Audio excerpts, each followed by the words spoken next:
സ്നേഹിതരെ, പറഞ്ഞ വാക്ക് ഐക്യജനാധിപത്യ മുന്നണി പാലിച്ചിരിക്കുന്നു. ആദ്യമായി ഈ ഗവൺമെന്റ് എടുത്ത തീരുമാനം 1 രൂപയ്ക്ക് 25 കിലോഗ്രാം അരി നൽകാനാണ്. എത്രയാ ഇതിന്റെ കമ്മിറ്റ്മെന്റ് എന്നറിയാവോ? 1000-ൽ പരം കോടി രൂപയാ ഇതിന്റെ കമ്മിറ്റ്മെന്റ്. ബുദ്ധിമുട്ടുകൾക്കിടയിലും ഈ പരിപാടി മാറ്റിവെച്ചില്ല. എന്ത് ബുദ്ധിമുട്ടുണ്ടെങ്കിലും ഈ പരിപാടി നടപ്പിലാക്കണമെന്നുള്ള ഗവൺമെന്റിന്റെ ഇച്ഛാശക്തിയാണ് ഇതിന് പിന്നിലുള്ളത്. നമുക്കറിയാം, മുഖ്യമന്ത്രി ശ്രീ ഉമ്മൻചാണ്ടി 100 ദിവസത്തെ പരിപാടികൾ പ്രഖ്യാപിക്കുകയുണ്ടായി. ഞങ്ങൾ ക്യാബിനറ്റ് എല്ലാവരും കൂടെ കൂടിയിരുന്ന് ആലോചിച്ചുകൊണ്ട് 100 ദിവസത്തിനകം നടപ്പിലാക്കേണ്ടുന്ന പരിപാടികൾ ആലോചിച്ച് തീരുമാനമെടുക്കുകയുണ്ടായി. ആ ഓരോ പരിപാടിയും ഓരോ ദിവസങ്ങളായി നടപ്പിലാക്കിക്കൊണ്ടിരിക്കുകയാണ്, വേഗതയിൽ നടപ്പിലാക്കിക്കൊണ്ടിരിക്കുകയാണ്. ഒരു പുതിയ കേരളം വന്നിരിക്കുന്ന ഒരു വലിയ മാറ്റമാണ്.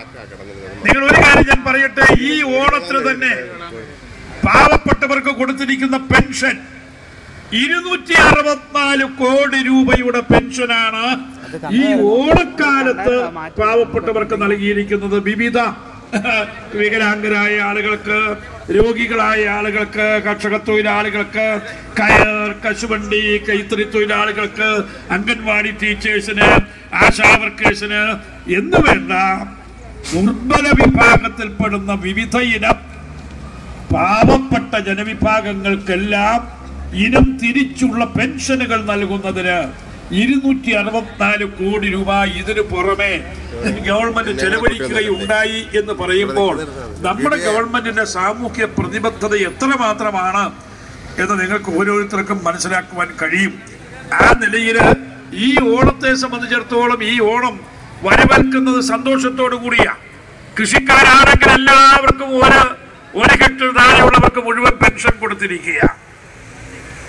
ആരോഗ്യ ഇൻഷുറൻസ്, എന്റെ മുമ്പിലിട്ടിരിക്കുന്ന ആളുകൾ, നമ്മുടെ സാധാരണക്കാരായ ആളുകൾ, തൊഴിലാളികൾക്ക് മാത്രമല്ല, സാധാരണക്കാരായ ആളുകൾക്ക് ആർക്കെങ്കിലും ഇന്നൊരു രോഗം വന്നാൽ, ക്യാൻസർ രോഗം വരുന്നു, വൃക്ക രോഗം വരുന്നു, ഹൃദ്രോഗം വരുന്നു, ഒരു സർജറി വേണം.